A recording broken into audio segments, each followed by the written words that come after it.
I was standing in line in the cafeteria at a big company. I was the only woman probably in a line of 30 men or so. And the guy serving food, just the cook. Every person that would come up, he'd say, "What can I get you, boss?"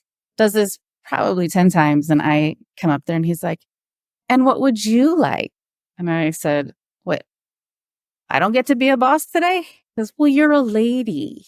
And then the guy behind me goes, which was the best. The best thing that could happen is the guy behind me goes, "Dude, she's the only person in this whole room who's actually a boss."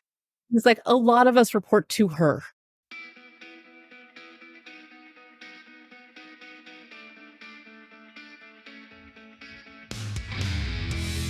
Welcome to the Executive Connect podcast, a show for the new generation of leaders. Join Melissa Aarskaug as she speaks to a wide variety of guests that bring new insights into leadership, prosperity, and personal growth. While no one has all the answers, by building a community of open-minded and engaged leaders, we hope to give you the tools you need to help you find your own path to success. Welcome to Executive Connect. I'm so excited to have my friend Nicole Pletka here today. Welcome, Nicole. Can you introduce yourself to our listeners today? Sure. Thanks for having me, Melissa. I really appreciate you thinking of me for your podcast. As you know, you and I met through Austin Women in Technology. It's one of my passions in life. In my job that I get paid for, I'm actually the Director of Operations and Project Management for Zeitcode, which is an Austin-based consulting company where we do custom applications for some large corporations.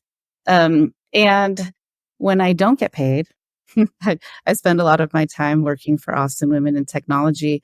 I'm currently their programs director, and I am president-elect. So learning the president job while putting on monthly networking events. I'm so excited to have you here today. And I know we're going to talk a little bit about respect in the workplace and how to deal with it. So just jumping right in, from your perspective, Nicole, why do you think it's important to treat people with respect? It seems like it should be an obvious answer, right? Like, why wouldn't you treat people with respect? But the reality is people perform better, I think, when they're happier and less stressed and when they feel appreciated for the work that they do. And I want to be clear that respect to me is very different from politeness, right? Everyone learns how to be polite, act professional, that kind of thing. But respect is a lot more. Respect is really learning the individual and what they respond to, right? It's a lot like, equity in a certain sense that people talk about a lot. But for me, it's very important to know that each person is unique in what is special to them and what their values are. And respecting them is learning what will really resonate with them in a way of showing them that you care, showing them that you appreciate them, showing them that you understand the work that they do and why it's important. So the bottom line is why is it important to have respect in any aspect of your life is it's going to make you a better person. It's going to give you better self-esteem. It's going to make you feel good about yourself. It's going to make you feel good about the work you're doing. And the more you enjoy what you're doing, the better job you're going to do. Well said. I love it. I absolutely agree with the respect. It seems easy, but a lot of times when we are going through our day-to-day and we're rushing from one place to another, we're not mindful about our interactions with people because we're focused on the task or the to-do versus focused on the, emotional, let's say the emotional intelligence of how we're interacting with people. And I think it really shows up in the workplace a lot when we're pressured to get things done quickly.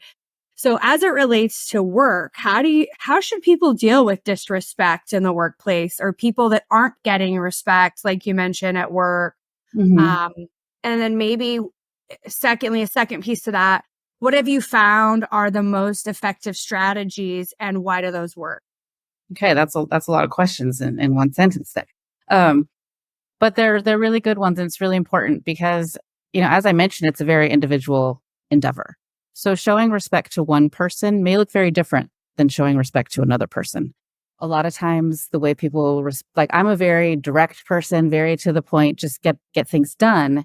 And so I tend to send emails and do communication that's just like, hey, Melissa, did you do that thing? And you're like, oh, yeah, yeah, yeah.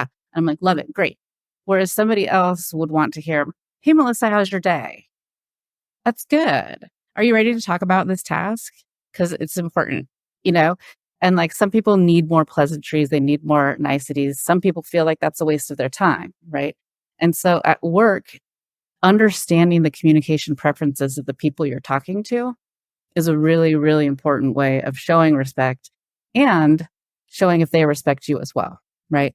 And some ways of like, how do you deal with it and specific strategies and things that I've come across, all those kinds of things.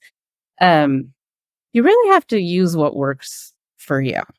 For one thing, like I use humor a lot when I feel like I'm being disrespected, which could be, I'll try and use like a really blatant example. Like if somebody calls me honey or something ridiculous at work, a pet name, for instance, maybe they think they're being funny. Well, I'll call them an even more absurd pet name back. Right. And just go on about like, oh, sweetie, darling, love you. So excited to be here. Right. And they're like, wait, why are you talking like that? And I'm like, oh, I thought we were using pet names. Isn't that funny? Right. But other people, can't necessarily pull that off quite as well, and I think the best way to deal with it, first of all, is if you think somebody is treating you disrespectfully, you need to nip it in the bud as soon as possible, right? Because as soon as somebody thinks you're okay with being treated a certain way, if you allow it to go on, you're essentially validating that is an okay way to treat you, right? So as soon as you feel like, I don't think this person is understanding what works for me, it can be, like I said, a funny quip, or you may need to have a private conversation with them that says, hey, I know your intentions are good. Hopefully their intentions are good. But it would really make me feel better if you talked this way or you acted this way. And you could give some examples. And, a real thing that happened to me in my life when I was younger and earlier in my career is I had a boss, a leader in the organization who was always trying to support me by sitting next to me in meetings, by putting his, leaning in to me when I would be speaking and trying to really show like extra engagement in the things that I was doing. And I had to take him outside and be like, I know you're trying the best you can to be supportive, and it's coming across as kind of fatherly. And it's honestly, as much as you're trying to help, you're actually making other people in the room think that you like me for the wrong reasons. I need you to show more, concurrence with my ideas in a less touchy-feely way. And, he just never thought that it could have been taken the wrong way. But being able to have that candid conversation, be like, I think your intentions are good. I really do think your intentions are the best and your heart is in the right place. And I'm like, but from my shoes as the youngest person in the room, as new to this position, and I'm like, I need to be treated more like your peer and less like your child. And I think you explained it really well in the sense that you told him that you weren't interested in the way he was engaging you and other ways. I think that's the other side of it, is not just saying no to the behavior or the action, but explaining how it would be better to engage you and support you. And I think that's the other side of it. Telling someone no, or it's not appreciated is one thing, but saying what I prefer would be this. Right. And then that also, it's almost like raising children too, where you want to give a warning before you give a punishment. Right. And that's a lot of how, I deal with people at work too. If I tell them in a very clear way that I'd like a different kind of behavior, and then I continue to get the behavior I don't want, then it's a much more direct sign of disrespect. Right. Exactly. Right. They're mindfully doing it despite your asks, right? Right. And Right. But if I never say, I didn't really like that, and I'm just seething under the surface, I didn't ever give them a chance to correct themselves. And I never got the chance to discover what their intentions really were. right, 100%.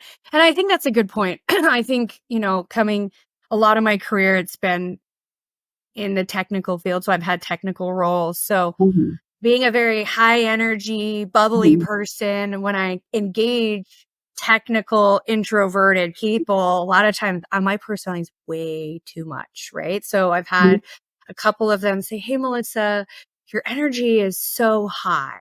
Right. I can't keep up with your speed. Can you bring it down?" And I absolutely appreciated that person coming to me and Mhm. sharing that. And it really helped when I was working as an engineer, engaging the engineers in that capacity. And it Right. helped communication all around. Right. But it took that person courage to come up to me. I think, and it also Absolutely. takes courage to say, "Hey, I don't like this. Can you do that?" And I Right. think, that's the other key piece of it, is being, you know, confident to share that. Mhm.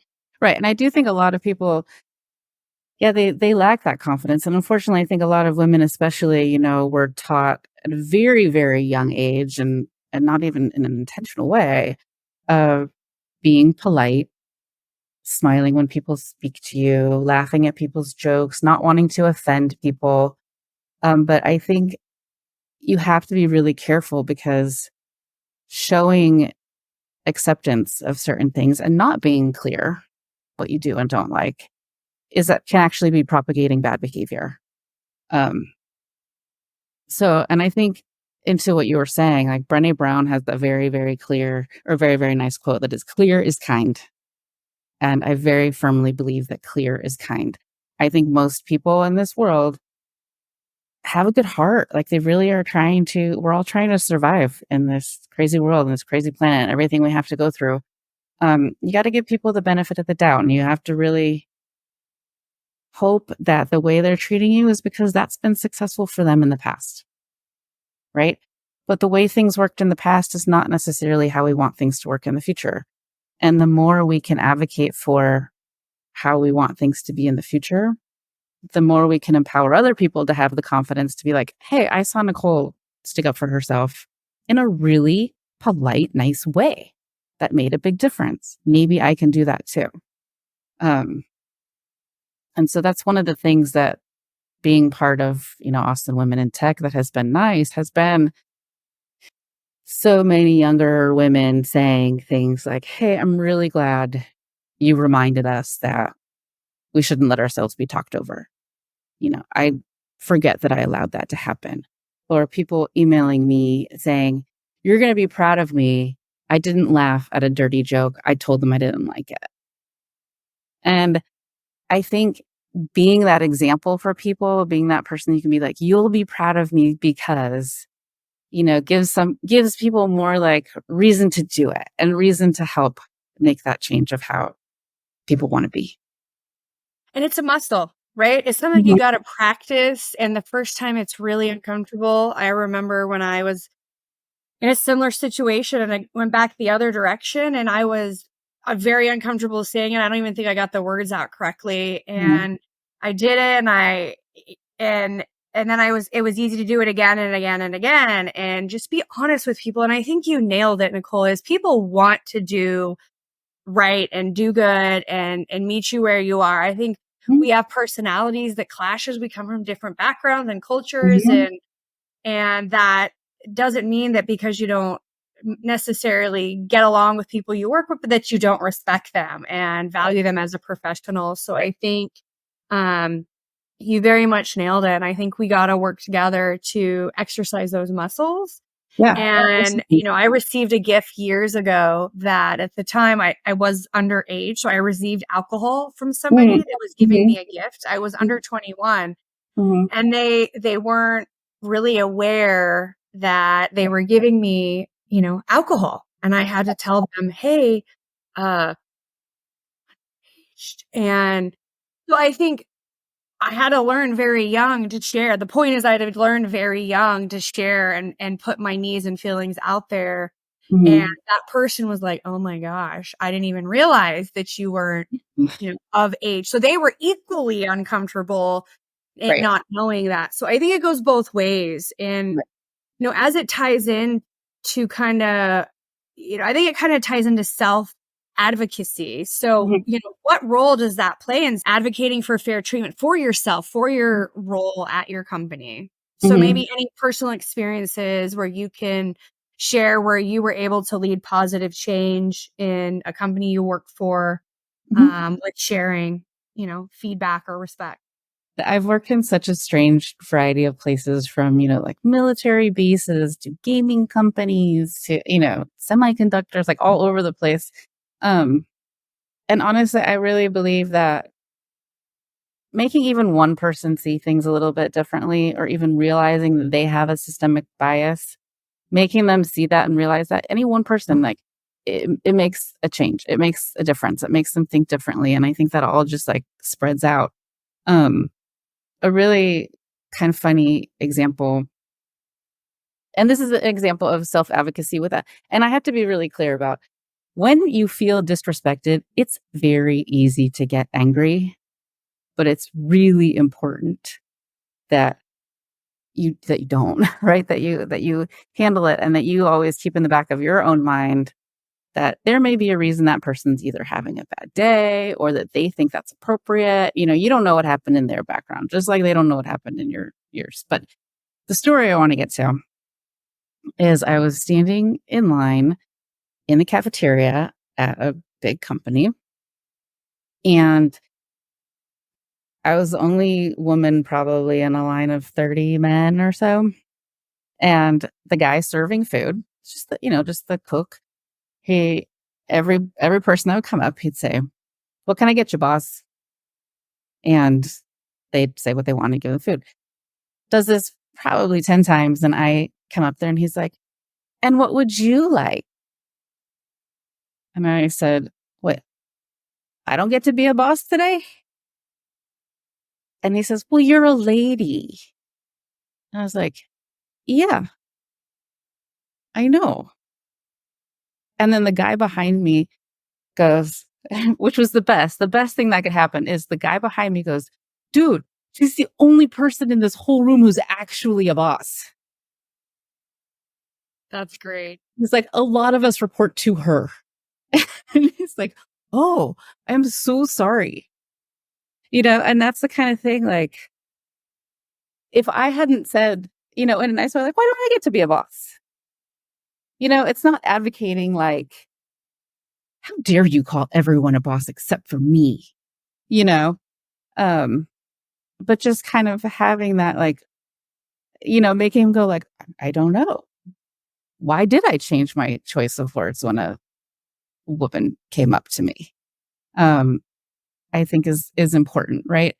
Um, but generally speaking, I don't do public displays of shaming like that. Um, general philosophy is you want to praise in public and you want to punish in private. And I think when you advocate for yourself, it can feel like punishment to the other person. They can feel bad for what they did or what they said. And I think like you were talking about with the alcohol, you were like, as opposed to like, "Oh my God, you guys, can you believe it? She thinks I'm older than I am," or whatever. Um, it's important to give people an opportunity to explain themselves. I'm not sure if I'm getting back to the original question. No, I think just how can you, I think you mentioned is sharing with others behind the scenes. Like, you don't have to Mm, embarrass the person, you don't have to make a big ordeal about it, but I think mindfully taking time away and saying, "Hey, mhm. this is the situation." And I had a similar situation with we went out as a team and we went to a steakhouse, but several of the people that were attending the dinner were vegetarian. So Oh, it's yeah. things like that, right? And I called the organizer of the dinner and said, "Hey, we have a number of people that are vegetarian. We need to make sure that they have vegetarian Right. offerings." So respect isn't just words. right? It's actions, it's being Mm-hmm. thoughtful, Mm-hmm. it's respecting other people's feelings and how they're engaging in situations. So Right. it's all around just, rolling your eyes Right. or somebody walks up and you roll your eyes. You're not saying anything, but you're surely clearly with body language Right. being, Right. it's respectful how people might feel. So I think you hit on it. And I think back,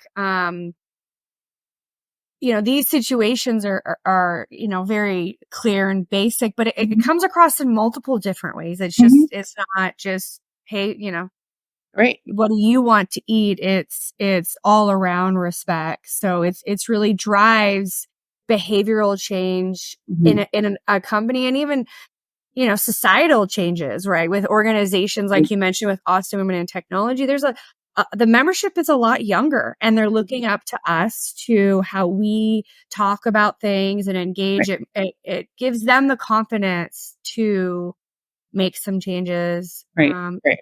at work or whatever they're dealing with.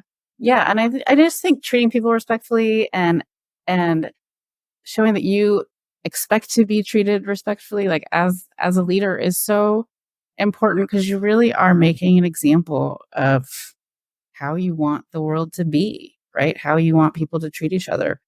Um, and it's just there's different cultures, different ages, all sorts of different things, right? And it's I think a lot of people, we talk about respect, they think about big things, like sexual harassment or age discrimination or, but a lot of times it's really not as blatant as that, right? Um, and like you're saying, it can be something as easy as knowing people's food preferences or even asking them. But I do think as a manager, it's interesting because there's this trend right now where a lot of younger people don't want to be managers because they think managing and leading people is some kind of glorified babysitting. And I honestly think that I feel sad that that's what they think because it makes me think they haven't had good managers and bosses in their lives, right? Because being an effective manager and really advocating for people and how people should be and how things should change requires so much knowledge of the individual and knowing your staff and knowing what makes sense for them. Um, we're planning a company outing or a team outing. It seems like, oh, it's mandatory fun time. But a good manager really looks at the personalities of their team and goes, what would truly be fun for all of them? Right? Not just what would be fun for me. Um, like you said, I think you and I are probably very um, energetic people compared to a lot of the people we work with, right? Um, but I'm not going to put all my highly introverted, engineers into an improv class, right? Um, you have to think about like, what are things that they enjoy, what makes them feel good and special, but where they can still connect with each other.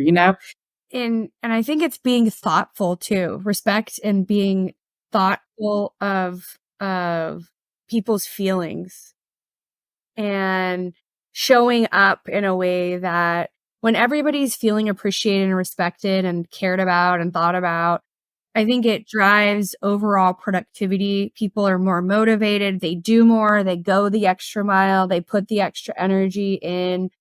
If you're not respected and you're not treated with, again, it seems so basic, but Right. it's not. These are, when you're not respected, your morale goes down, Right. and when your morale's down, you're not likely And your to. productivity goes way down. Yeah, Exactly. I know. And I've had other managers ask me, they're like, I hear some of the things that you've told your team and how your team is changing. And they're like, it seems like you give them really kind of negative feedback of things that they're doing wrong and things that they need to change. And they're like, but they love you. Like, how do you get to be so mean and so loved? And I'm like, well, the thing is, I'm giving them information that they need to hear, but because I respect them, they know I'm doing it for their success. I'm helping them become more successful. And that's how I can give them very direct critiques on how they need to change, because they know that I know them and I want them to be successful. And it's that creating that underlying level of respect for one another and knowing them as a person and knowing their background and what they're going through and what they need, that allows them to know that if I'm telling them that they need to change in any way, it's because I'm looking out for their future and I want them to do well. And I, the negative side of it too is sometimes you can give a bunch of respect to people and you're very thoughtful and you're very helpful and they may not reciprocate. Mm-hmm.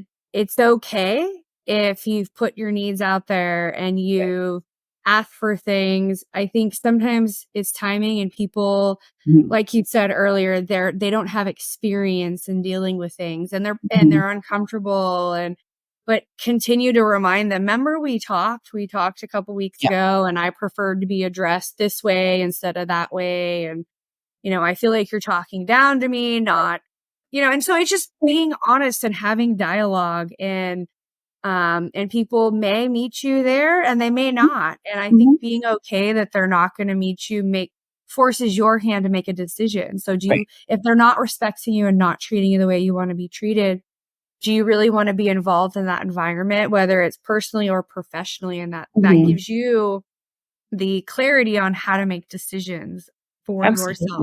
Absolutely.